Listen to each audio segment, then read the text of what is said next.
Direct energy attacks sound like something out of a sci-fi movie, but now the Pentagon and Capitol Hill say that they are very real. They come from an unknown energy and an unknown enemy, I should say, and source, and they're leaving members of our intel community with lasting neurological struggles.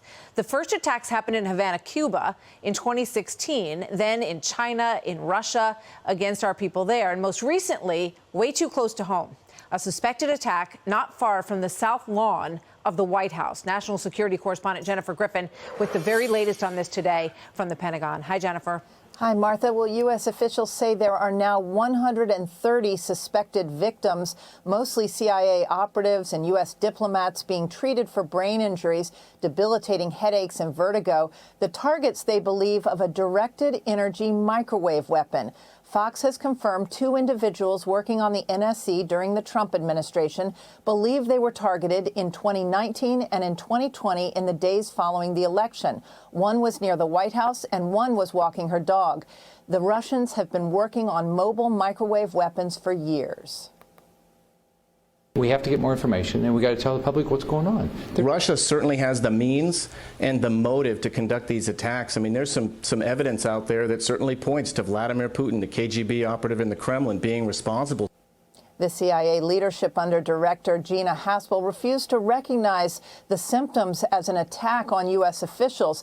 That has changed under Director Bill Burns, who is now getting daily updates on the victims and investigations into who or what is responsible. The victims have lobbied for treatment at Walter Reed's National Center for the Intrepid. As part of this therapy, one CIA officer painted this mask of a Superman cape with a broken CIA shield with an arrow through it to symbolize the moral injury he felt when at first he was not believed by the CIA. Another U.S. official targeted by this apparent weapon painted a red splash of paint on a black canvas to suggest that it would have been easier mentally to deal with this injury had he been shot by an actual bullet.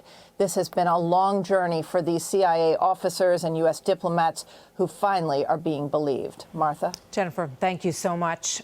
The former senior CIA intelligence officer who created that mask, Mark Polymeropoulos, says that a work trip to Moscow about 3 years ago changed his life and ended his 26-year career after he claims he became the victim of one of these direct energy attacks.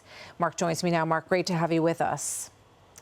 Thank you, Martha. I also want to mention your book that is coming out. It's called Clarity in Crisis: Leadership Lessons from the CIA. So, Mark, when did you first realize that you had been hit with one of these attacks? What was the symptom? So it was December of 2017 in a Moscow hotel room. You know, I woke up with an incredible case of vertigo, tinnitus, which is ringing in my ears. I felt like I was going to be sick. You know, I had spent years in war zones in Iraq and Afghanistan. I'd been, you know, in pretty precarious situations, but this was the most, you know, terrifying experience of my life. Did you think it was, did anything in you at that moment think I've been attacked by something that I can't see? So certainly it crossed my mind that something, you know, pretty terrible had happened. And it really became more acute when I returned shortly after the United States and started this 3-year medical journey where I basically had to retire ultimately, where I lost my long distance vision. I couldn't work anymore. I had splitting headaches. And the fact of the matter is, to this day, I've had a splitting migraine headache for 3 years. Awful. What do you think? It happened to you in Moscow. When you hear that there may be these 2 attacks, which were just confirmed by our reporting from Jennifer Griffin, right near the White House, I mean, what's to stop them from going closer than the perimeter of the White House, Mark? Sure, and I think we should be really concerned, you know, first and foremost, and especially when we hear from, you know, Senator Collins, Senator Rubio, Senator Warner, and others who have said very openly that the attacks are continuing.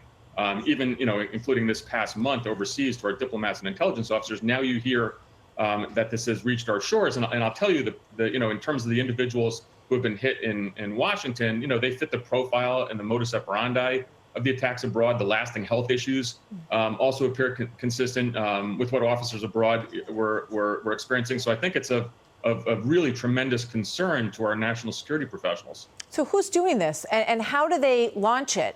You know, where are they driving by? What's the distance, do we think? So I think that, you know, first and foremost, you can go back to a declassified document from the mid-'90s from the National Security Agency, which talked about a hostile adversary, and we know that was Russia, who had access, you know, to such a weapon. But if you take a look at just the technology in 2021, I mean, there's American companies that have created anti-drone technology using directed energy weapons. These are things that the U.S. government needs. But if we can do this and we can do it effectively, certainly our adversaries can as well. And these can be small and mobile. And so I think we're past the point of is this feasible, to more of we have to ultimately detect, deter, and really disrupt the attacks. So, I mean, let's just talk about this White House thing for just the last minute here.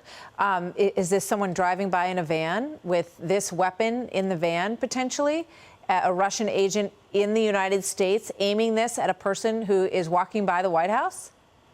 I think there's no doubt that some of the theories are that this can be mobile in something such as a van, and so that makes it incredibly difficult to actually catch our adversaries in the act. I will say, and you had mentioned earlier that CIA Director Burns and the administration are taking a really strong look at this, much more serious than in the past.